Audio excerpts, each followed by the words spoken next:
ज़मीनूं फसल घर टोटल ॿुॾी विया आहिनि। हिकिड़ो टेंट मिलियो आहे, 10 किलो अटो मिलियो आहे, का बि कान मिलियो। इन मां फसल आहिनि, वण जा फसल आहिनि, बसर आहिनि, पका घर आहिनि, सभु ॿुॾी विया आहिनि। तक़रीबन 12 महीना पाणी कोन लहंदो।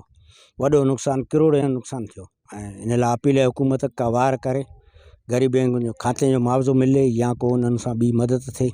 अरे केरु केरु आयो तव्हांजो, छा छा तव्हां? असां वटि अॼु आयो मलिक चंगेज़ ख़ान, वॾेरो कांबू ख़ान ऐं ॿिया पालारी इताद वारा ऐं इमदाद कुझु ॾिनो।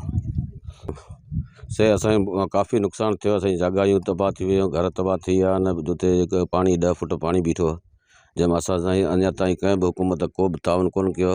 पर महिरबानी असांजे उनजो अज़ालो कयो वञे, उनजो कुझु ॾिनो वञे, ग़रीब जेके गुज़र करे सघनि। साईं हाणे मुतासिर त इलाही ॻोठ थिया आहिनि ऐं सामान बि थी वियो। साईं चंगेज़ ख़ान ॾियणु आयो।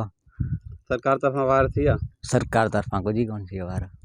घणा मुतासिर थिया आहिनि घर तक़रीबन? मुतासिर साईं इलाही घर थिया आहिनि। ये आउं गुलशेर पियो ॻाल्हायां पालारी।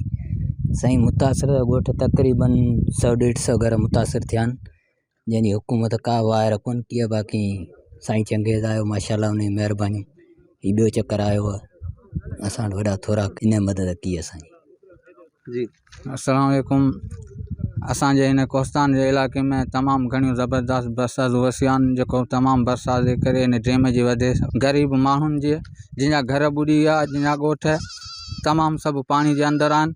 सिंध हुकूमत न पाकिस्तान हुकूमत कंहिं बि मदद न कई आहे। मलिक चंगेज़ ख़ान ऐं असांजो सरदार बिरामाणी साहबु ऐं असांजो शेख अब्दुल्ला कोस्तानी, उहे अची ऐं पालारी दोस्त जेके जामशोर इतिहाद में शमूलियत में जेके बि आहिनि, उहे सभु अची असां मदद कयूं आहे। जेके राशन ॾिनो आहे, कंबल वग़ैरह, उन्हनि पंहिंजे तरफ़ां मदद कई आहे। बाक़ी सिंध हुकूमत ऐं पाकिस्तान का बि मदद न कई आहे। कई माण्हू परेशान आहिनि। अस्सलाम वालेकुम। पालारी जी महिरबानी। इहो जेको ॿियो जेको असांजे अलाह ताला हे ॾिसी आया ॻोठ जेके से ॿुॾा पिया आहिनि, माना असीं गर्मीअ में वेठा आहियूं ऐं कंहिं माना असां न पुछो कोन्हे। अॼु जेके पालारी अॻे बि असां सामान ॾेई आहे, अॼु बि सामान असां लाइ खणी आया आहिनि।